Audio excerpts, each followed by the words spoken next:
10 araw na buffer stocking ang panukala ng Department of Agriculture para mapanatiling stable ang presyo ng agricultural products. Approve kaya yan sa mga nagtitinda? Live mula sa Maynila, may unang balita. Si James Agustin. James. Bang, good morning. Pabor naman yung mga nakausap ko na nagtitinda ng sibuyas, mais, maging na bigas dito sa Blumentritt Market sa Maynila doon sa panukala na magkaroon ng buffer stock ang gobyerno sa ilang produktong agrikultura. Pero Ivan, kung sakali man daw na matutuloy yan, ay sana raw ay sapat yung supply sa lahat ng nagtitinda. Mabibili sa 80 pesos ang kada kilo ng sibuyas ngayon sa Blumentritt Market sa Maynila. Bumaba ng 20 pesos kumpara noong nakaraang linggo. Pero may mga pagkakataon na kapag walang makuhang supply ang mga nagtitinda, tumataas ang presyo nito. Mahirapan ka bumili ng mga sibuyas. Di ka makakapamili kasi sobrang mahal. Agawan sa kalakal. Ganun. 50 pesos naman ang kada kilo ng mais na dilaw, habang 70 pesos ang mais na puti. Si Aling Marites na mahigit 3 dekada nang nagtitinda nito, kabisado na raw na tumataas ang presyo kapag pahirapan ng supply. October hanggang December, yan, mataas yan. Paano ginagawa niyo? Bibili pa rin, pagtsatsagaan pa rin kasi binibili pa rin ng tao kahit mahal.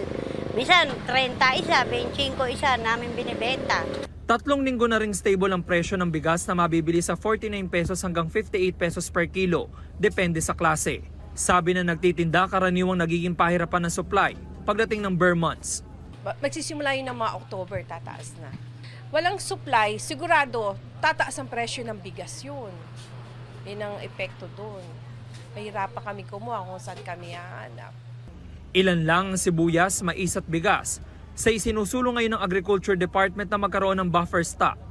Isa raw ito sa solusyon para mapababa ang presyo ng mga bilihin sa merkado at kabuuang inflation. Kapag daw may kakulangan sa supply o mataas ang presyo ng bilihin, ilalabas ang stocks ng gobyerno para maging stable ang presyo.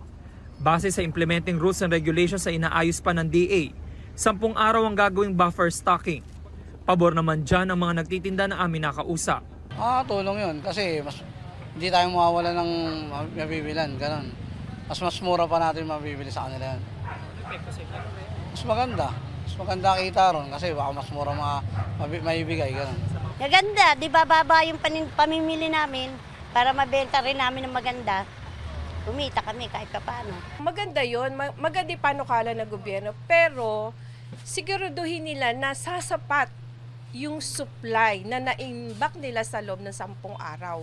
Sa dami namin nagbebenta ng bigas. Pero ang grupong samang industriya ng agrikultura o SINAG, itinuturing na problematic ang buffer stocking. Samantala, Ivan, sa ngayon ay pinag-aaralan pa kung gaano karami kada produktong agrikultura yung dapat i-buffer stock ng gobyerno.